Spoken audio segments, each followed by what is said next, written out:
Kita berdoa.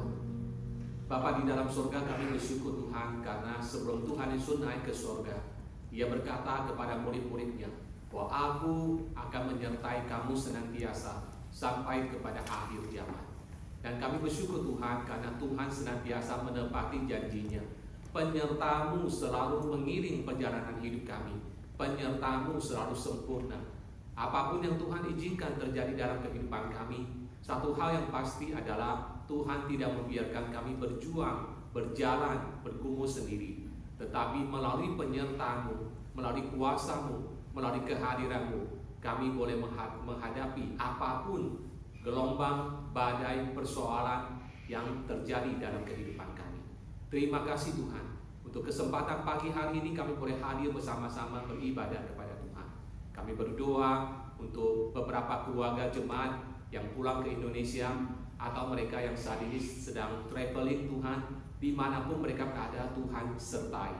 Kami juga mengingat saat ini ada beberapa jemaat yang juga dalam kondisi lemah tubuh dan sakit. Kami berdoa agar kuasa kesembuhan dari Tuhan boleh Engkau nyatakan, Engkau berikan pemulihan bagi saudara-saudara kami.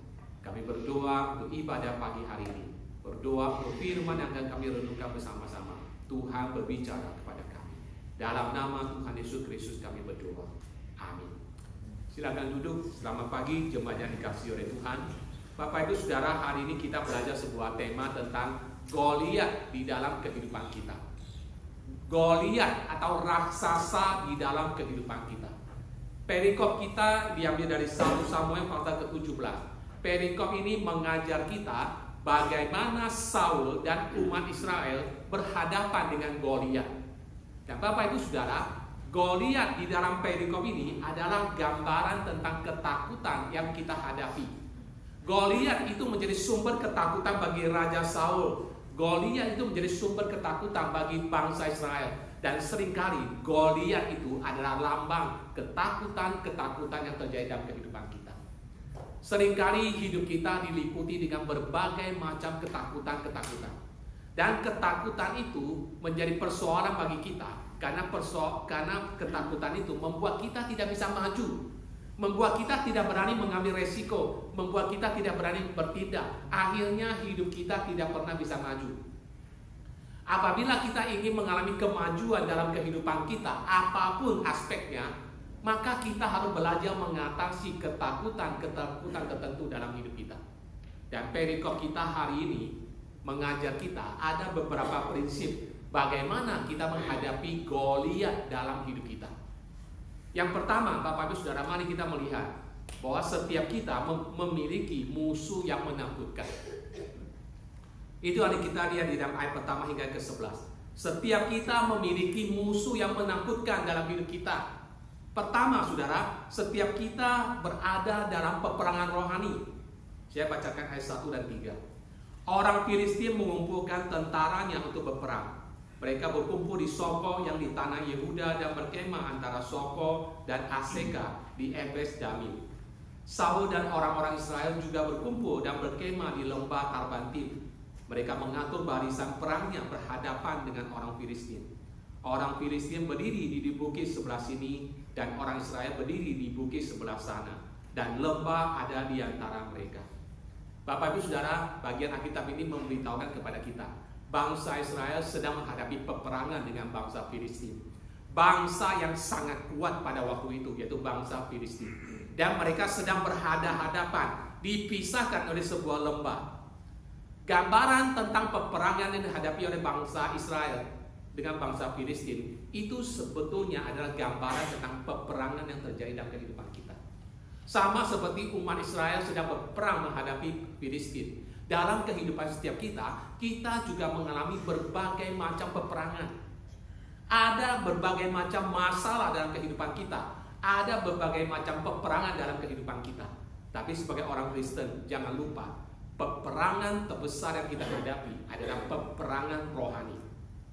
Musuh terbesar yang kita hadapi adalah musuh yang tidak kelihatan, yaitu setan. Alkitab berkata kepada kita, Efesus 6 ayat 12, karena perjuangan kita bukanlah melawan darah dan daging, tetapi melawan pemerintah-pemerintah, melawan penguasa-penguasa, melawan penghulu-penghulu dunia yang gelap ini, melawan roh jahat di udara. Saudara, itu yang pertama, saudara. Setiap kita berada di dalam peperangan, secara khusus peperangan rohani. Yang kedua, musuh kita itu jauh lebih kuat daripada kita. Musuh yang kita hadapi itu jauh lebih kuat daripada kita. Saya baca ayat 4 dan 7. Lalu tampillah keluar seorang pendekar dari tentara orang Filistin, namanya Goliat dari Gat. Tingginya 6 hasta sejengkal, ketopong tembaga ada di kepalanya, dan ia memakai baju sirah yang bersisik. Berat baju sirah ini 5.000 sikal tembaga. Dia memakai penutup kaki dari tembaga, dan di bahunya ia memanggul lembing tembaga. Gagang tombaknya seperti pesak tukang tenun, dan mata tombaknya itu 600 sikal besi beratnya. Dan seorang pembawa perisai berjalan di depannya. Saudara, Goliat diperkenalkan di sini sebagai seorang pahlawan, sebagai seorang pemenang atau seorang champion. Ini berarti Goliat ini adalah orang yang sudah terlatih dalam peperangan, dan dia sudah mengalami kemenangan demi kemenangan dalam setiap pertempuran yang dia hadapi. Bukan saja dia ada seorang champion, tapi dikatakan postur tubuhnya itu melampaui siapapun, apalagi ketika dibandingkan dengan orang Israel. Itu beda antara langit dan bumi, saudara. Ini adalah gambaran tentang musuh yang dihadapi oleh Israel, adalah musuh yang sangat besar, yang lebih kuat daripada umat Israel. Dan Bapak Ibu Saudara, terkadang dalam kehidupan kita, masalah-masalah yang kita hadapi, pergumulan yang kita hadapi, ketakutan-ketakutan yang kita hadapi, adalah hal-hal yang melampaui kita, yang terlalu besar, terlalu kuat untuk kita hadapi dengan kekuatan kita sendiri. Itulah sebabnya Tuhan memperingatkan kita di dalam Alkitab, di dalam 1 Petrus 5 ayat 8 demikian. Sadarlah dan berjaga-jagalah, lawanmu si iblis berjalan keliling sama seperti singa yang mengaum-aum dan mencari orang yang dapat ditelannya. Saudara, Alkitab mengatakan lawan kita itu siapa? Dikatakan lawanmu adalah si iblis. Lawan kita ada setan. Dan kita ketika membandingkan diri kita dengan setan, maka setan adalah musuh yang sangat besar, yang sangat kuat, yang melampaui kekuatan kita. Kita berada dalam peperangan rohani. Musuh yang kita hadapi adalah musuh yang jauh lebih kuat daripada kita. Dan yang ketiga, saudara, musuh kita itu melawan Tuhan dan juga umat Tuhan. Saya baca ayat 8 hingga ke 10.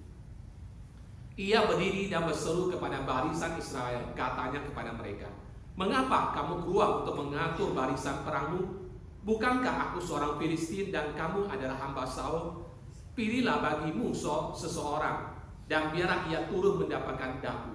Jika ia dapat berperang melawan aku dan mengalahkan aku, maka kami akan menjadi hambamu. Tapi jika aku dapat mengungguli dia dan mengalahkannya, maka kamu akan menjadi hamba kami dan takluk kepada kami. Pula kata orang Filistin itu, aku menantang hari ini barisan Israel. Berikanlah kepadaku seorang supaya kami berperang seorang lawan seorang. Saudara, Goliat menghina tentara Israel. Pada waktu Goliat sedang menghina tentara Israel, maka pada waktu yang sama ia sedang menghina Tuhan. Tuhannya Allah orang Israel. Dan ini adalah pekerjaan setan. Apa reaksi Saul dan orang Israel berhadapan terhadap penghinaan dari Goliat ini, saudara? Ketika Goliat dengan terang-terangnya menantang tentara Tuhan, tentara Israel menghina Tuhan, apa reaksi orang Israel? Apa reaksi Raja Saul sebagai panglima tertinggi? Saudara, ayat ke-9 mengatakan, ketika Saul dan segenap orang Israel mendengar perkataan orang Filistin itu, maka cemaslah hati mereka dan sangat ketakutan. Saudara, Goliat dalam hidup kita selalu membuat kita menjadi ciut, cemas, dan takut, seperti Saul dan seperti umat Israel. Inilah masalah ketakutan. Masalah ketakutan dalam hidup kita, atau ketakutan dalam hidup kita, itu bisa menyebabkan berbagai macam hal.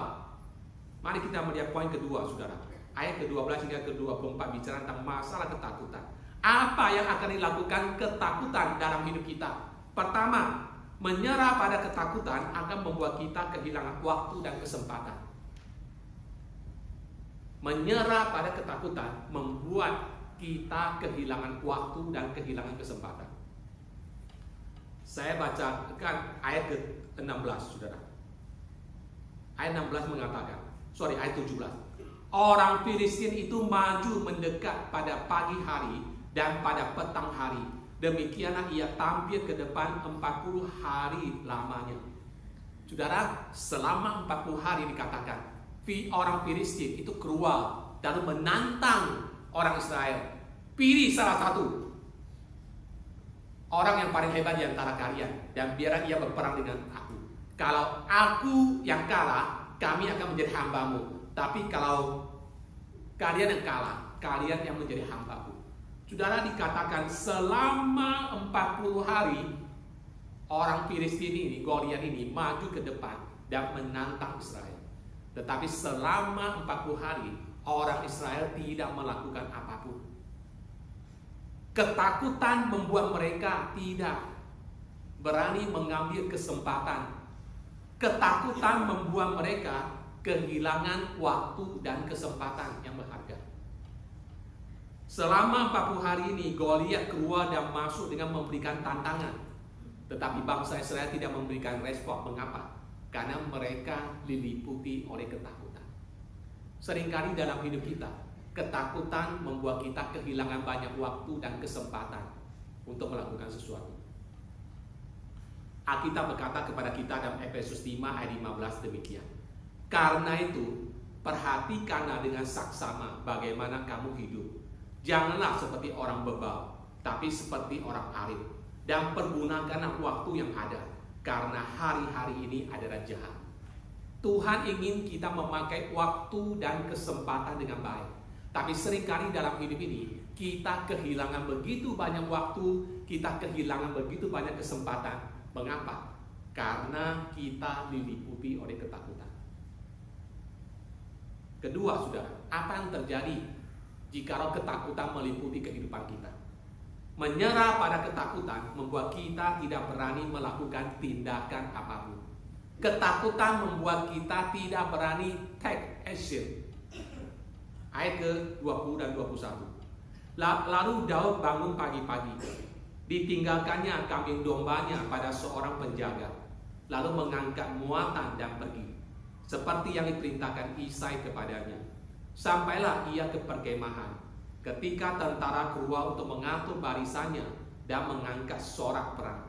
Orang Israel dan orang Filistin itu mengatur barisannya. Barisan berhadapan dengan barisan. Saudara, Daud dikatakan sampai ke perkemahan tepat pada waktu orang Israel, tentara Israel dan orang Filistin sama sedang mengatur barisannya.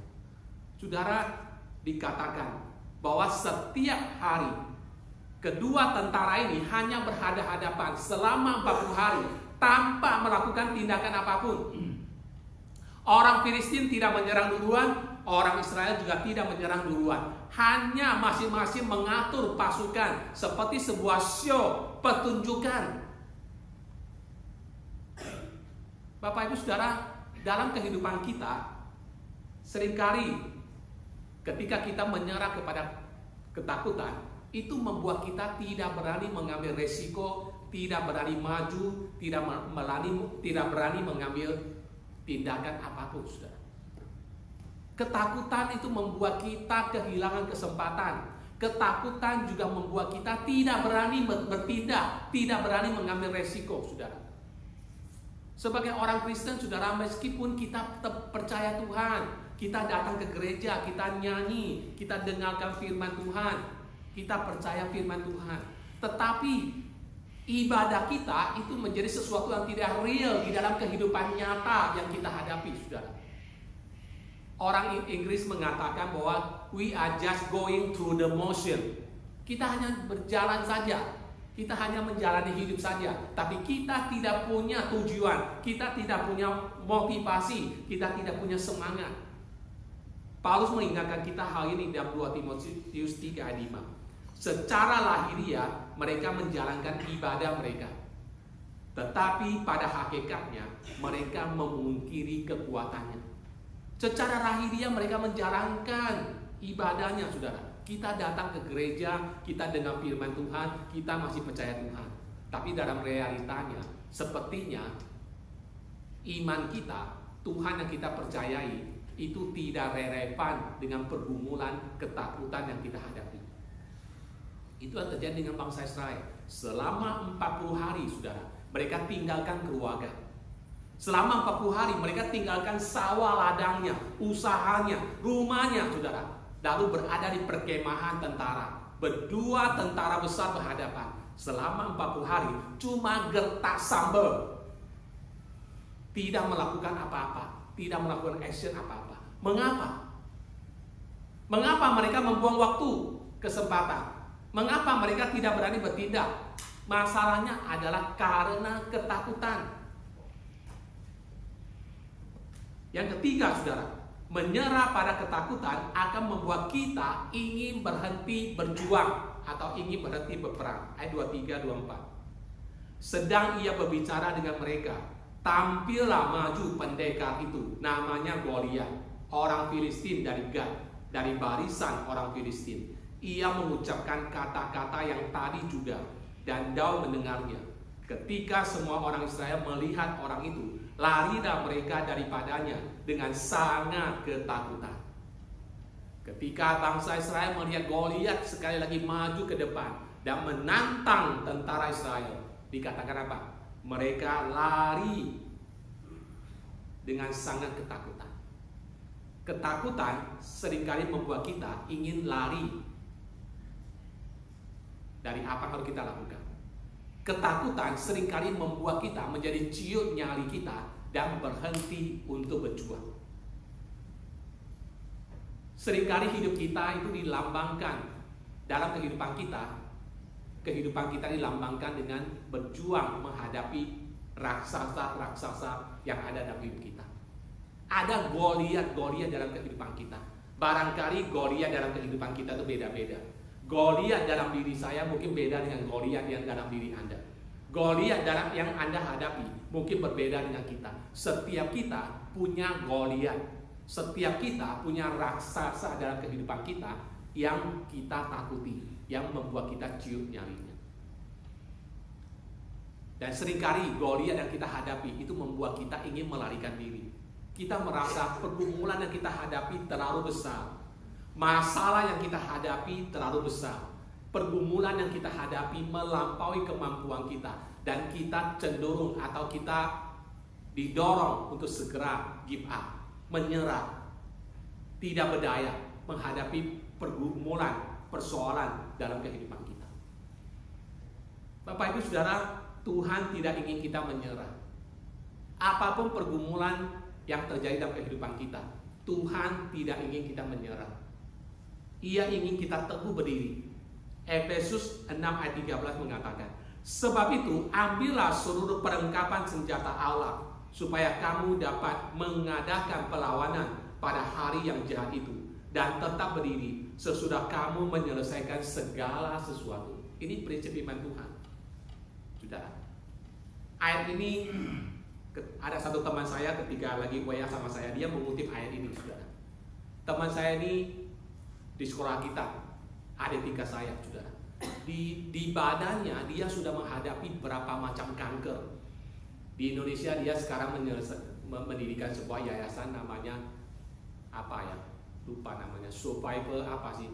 Jadi ya bagi orang-orang yang berhasil mengalahkan kanker, dan mereka ada pertemuan, ada small group dan saling menguatkan. Ada beberapa anggota udah dipanggil Tuhan, tapi yang masih survive itu mereka selalu bertemu. Saudara, di dalam tubuhnya itu ada berapa macam jenis kanker. Ada kanker yang udah sembuh, berapa tahun lagi kembali muncul lagi kankernya, saudara. Nah, di dalam pergumulan-pergumulannya dia mengatakan bahwa Tuhan tidak ingin dia menyerah. Apapun kanker yang dia hadapi, dia tetap berjuang.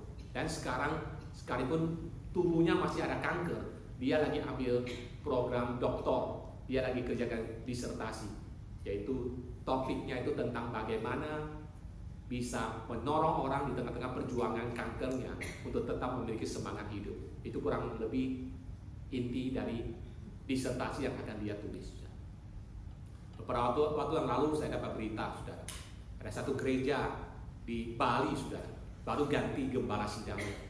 Ketika mendapatkan gembala sidang yang baru, setelah masuk menjadi gembala sidang, diteguhkan sebulan kemudian gereja baru tahu bahwa pendeta baru ini divonis kena leukemia. Masih muda, pendeta muda, kena leukemia, saudara. Gereja ini jadi bergumul. Ya, barusan dapat seorang pendeta baru, tetapi tiba-tiba dia harus divonis leukemia dan mungkin harus menjalani proses pengobatan, kemo, radioterapi yang panjang dan sebagainya. Mereka jadi berpikir, apa rencana Tuhan buat gereja mereka? Apa rencana Tuhan buat pendeta baru mereka? Bapak Ibu Saudara, setiap kita punya pergumulan. Setiap kita punya goliat raksasa tertentu dalam hidup kita. Dan seringkali ketika kita melihat masalah kita begitu besar, raksasa yang kita hadapi begitu besar, seringkali kita menjadi ciut nyali kita dan kita ingin menyerah. Aduh, capek deh, kita ingin segera menyerah, saudara. Tetapi Tuhan tidak ingin kita menyerah. Lalu saudara, bagaimana kita bisa melewati ketakutan-ketakutan kita? Itu bisa kita lihat di dalam ayat ke-25 hingga 31. Yang pertama, saudara, bagaimana melewati ketakutan-ketakutan dalam hidup kita? Yang pertama, ingatlah benefit, ingatlah berkat dari Tuhan untuk kita ketika kita mengikutinya. Saudara, saya baca ayat 25. Berkata orang-orang Israel itu kepada Daud, sudahkah kamu lihat orang yang maju itu? Sesungguhnya ia maju untuk mencemoohkan orang Israel. Orang yang mengalahkan dia akan dianugerahi raja kekayaan yang besar. Raja akan memberikan anaknya yang perempuan kepadanya, dan kaum keluarganya akan dibebaskannya dari pajak di Israel. Saudara, Raja Saul memberikan iming-iming bahwa barang siapa yang bisa mengalahkan Goliat, maka akan diberikan kepadanya putrinya untuk dinikahi. Bahkan seluruh keluarganya dibebaskan dari pajak di Israel. Tuhan kita Yesus Kristus juga memberikan janjinya atau memberikan benefitnya, berkatnya untuk kita. Tetapi jangan lupa, ada perbedaan antara Raja Saul dengan Tuhan Yesus. Raja Saul akan memberikan berkatnya kepada orang yang berhasil mengalahkan Goliat. Tapi Raja Saul sendiri tidak ikut berjuang bersama kita. Barangkali ia hanya akan meminjamkan baju jiranya. Barangkali Raja Saul akan meminjamkan senjatanya, tetapi ia tidak akan berjuang berperang bersama dengan kita melawan Goliat. Paling-paling ia akan mengatakan, good luck ya, semoga engkau menang. Tetapi Tuhan Yesus bukan hanya menjanjikan pertolongannya ketika kita menghadapi ketakutan Goliat dalam kehidupan kita. Tetapi sesungguhnya Tuhan Yesus sendiri sudah mengalahkan Goliat itu. Itu musuh terbesar kita, yaitu setan, melalui kematian dan kebangkitannya di atas kayu salib. Jadi Tuhan itu mengajak kita bersama-sama dengan Dia menjadi barisan tentara sorga yang sudah menang. Dan saudara, apa benefit yang Tuhan berikan kepada kita ketika kita menjadi pengikutnya? Dikatakan di dalam Mazmur 103 ayat 2 dan 4, terjemahan Inggrisnya mengatakan, praise the Lord, O my soul, and forget not all His benefit, who forgive all your sins and heal all your disease, who redeem your life from the pit and crown you with love and compassion. Pujilah Tuhan, hai jiwaku, jangan lupakan segala kebaikannya. Ia yang sudah mengampuni segala dosamu, yang sudah menyembuhkan segala penyakitmu, yang sudah menyelamatkan engkau dari lubang kubur, yang telah memahkotai engkau dengan kasih setia dan rahmat. Itulah benefit yang kita peroleh ketika kita menjadi pengikut Tuhan. Tuhan tidak ingin kita give up, tapi Tuhan ingin kita berjuang dalam hidup ini. Mengapa? Karena benefit Tuhan sudah diberikan kepada kita.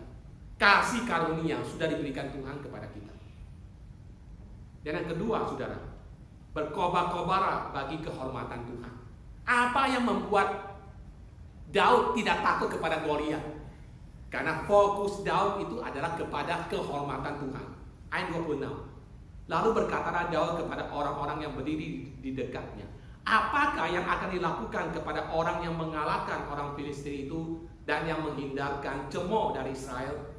Siapakah orang Filistin yang tak bersunat ini sampai ia berani mencomokkan barisan daripada Allah yang hidup?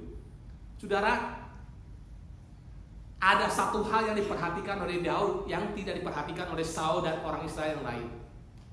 Selama 40 hari Goliat maju ke depan menantang dengan kata-kata yang sama. Dan inti dari kata-katanya yaitu menantang tentara Israel. Dan Daud memahami sesuatu, bahwa Goliat bukan hanya sekedar itu menantang Saul, menantang tentara Israel, tetapi sesungguhnya kata-katanya itu mencemooh Tuhan. Dan itu yang bikin Daud marah. Mengapa? Karena kehormatan Tuhan, nama Tuhan itu yang menjadi hal yang penting bagi Daud. Bagi Daud, Goliat itu bukan champion. Bagi Daud, Goliat tidak perlu ditakuti. Bagi Daud, Goliat itu adalah seorang Filistin yang tidak bersunat, yang berani menentang Allah. Fokusnya apa? Fokusnya pada kehormatan Tuhan, nama Tuhan. Ketika ia berfokus kepada Tuhan dan nama Tuhan, maka ia menganggap Filistin itu atau Goliat itu bukan siapa-siapa. Karena yang penting bagi Daud adalah Tuhan, nama Tuhan. Dan itu membuat dia mengatasi ketakutannya. Dan yang ketiga terakhir, jangan biarkan orang lain mematahkan semangat kita untuk mengikut Tuhan. Ayat ke-28 hingga 31. Ketika Eliab, kakaknya yang tertua, mendengar perkataan Daud kepada orang-orang itu, bangkitlah amarah Eliab kepada Daud sambil berkata, mengapa engkau datang? Dan pada siapakah kau tinggalkan kambing domba yang 2-3 ekor itu di padang gurun? Aku kenal sifat pemberanimu dan kejahatan hatimu. Engkau datang kemari dengan maksud melihat pertempuran. Tetapi jawab Daud, apa yang telah kuperbuat? Hanya bertanya saja. Lalu berpalinglah ia daripadanya dan kepada orang lain dan menanyakan yang sama. Dan rakyat memberi jawab kepadanya seperti tadi. Terdengarlah kepada orang perkataan yang diucapkan oleh Daud. Lalu diberitahukanlah kepada Saul. Dan Saul menyuruh memanggil dia. Saudara, kakak tertua dari Daud adalah Eliab. Ketika dia dengar Daud mencemooh Goliat, dia menjadi marah dan dia bertanya, ngapain kamu di sini? Bukankah seharusnya kamu menjaga kambing domba di kampung kita? Untuk apa kamu di sini? Hanya mau menonton peperangan. Aku tahu kejahatan hatimu, saudara. Bapak Ibu saudara, di dalam kehidupan kita, orang-orang di sekitar kita itu ada 2 kelompok. Yaitu kelompok pertama adalah orang-orang yang selalu mendukung kita, yang selalu mengencourage kita, mendorong kita. Ketika kita punya pergumulan, kita punya masalah, mereka selalu memberikan dorongan semangat, mereka selalu mendoakan kita. Tapi satu kelompok lagi adalah orang yang selalu mau menjatuhkan kita. Dimanapun kita pergi, komunitas manapun kita berada, kita akan selalu berhadapan dengan 2 kelompok orang ini di sekitar kita.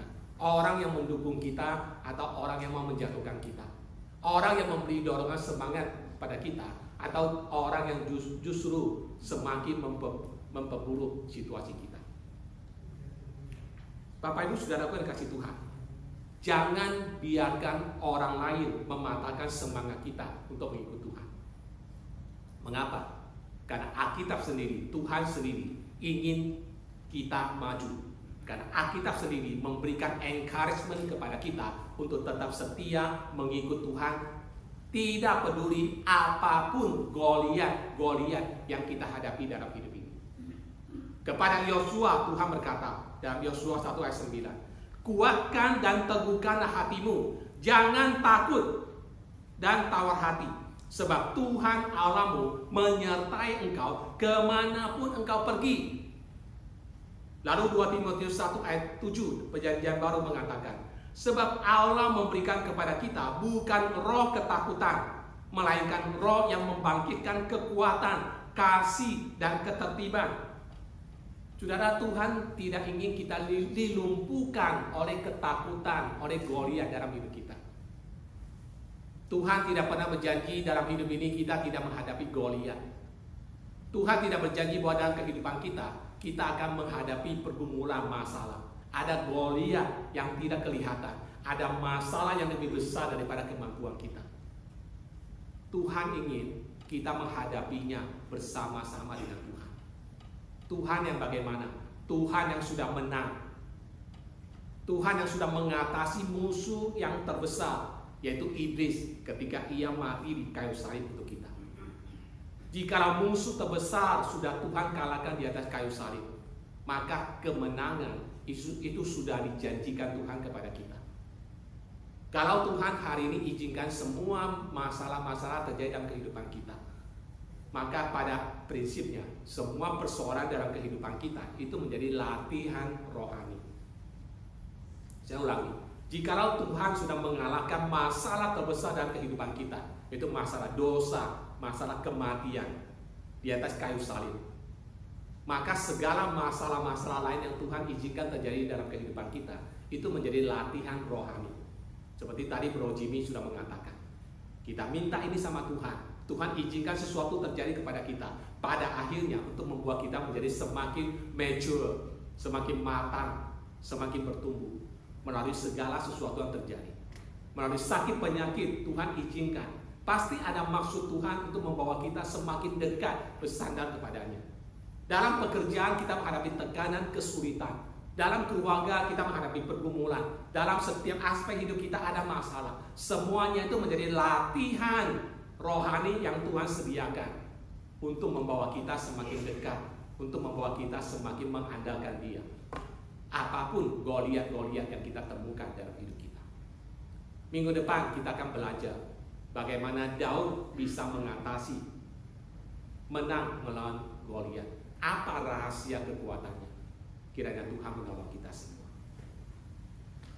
Bapa di dalam sorga, kami datang kepadamu Tuhan. Terima kasih untuk firman Tuhan dari perikop 1 Samuel pasal 17 yang mengingatkan kami akan ketakutan yang dihadapi oleh bangsa Israel dan Saul ketika berhadapan dengan Goliat. Sesungguhnya Tuhan, ketika kami melihat apa yang terjadi, maka kami bisa memposisikan diri kami ataupun menyamakan diri kami dengan Saul ataupun dengan bangsa Israel. Seringkali dalam hidup ini Tuhan, kami mengalami berbagai macam Goliat-Goliat. Ada berbagai macam ketakutan-ketakutan yang ada dalam hidup kami dan hati kami. Dan seringkali Tuhan, ketakutan-ketakutan kami itu melumpuhkan hidup kami, sehingga kami kehilangan banyak kesempatan, kehilangan banyak waktu, sehingga kami tidak melakukan apa yang seharusnya kami lakukan. Bahkan seringkali kami cenderung untuk melarikan diri atau give up. Bapa di dalam sorga, kami tahu Tuhan, Engkau tidak ingin kami give up dalam hidup ini. Apapun peristiwa yang Engkau izinkan terjadi dalam kehidupan kami, Engkau ingin kami berjuang. Dan kami bersyukur Tuhan karena kami tidak dipanggil untuk berjuang sendirian. Kami dipanggil untuk berjuang bersama dengan Tuhan. Tuhan tidak memanggil kami untuk berjuang sendiri, tapi Tuhan berjuang bersama dengan kami. Dan kemenangan sudah Engkau janjikan bagi kami. Oleh karena itu Tuhan, jangan biarkan kami tawar hati. Jangan biarkan kami takut. Apapun yang Tuhan izinkan terjadi, ajar kami untuk menyadari bahwa Tuhan beserta dengan kami. Segala peristiwa yang Engkau izinkan terjadi dalam kehidupan kami merupakan latihan-latihan rohani untuk membawa kami semakin bersandar kepada Tuhan, untuk membawa kami semakin dekat dengan Tuhan. Dengarkan doa kami Bapa, di dalam nama Tuhan Yesus Kristus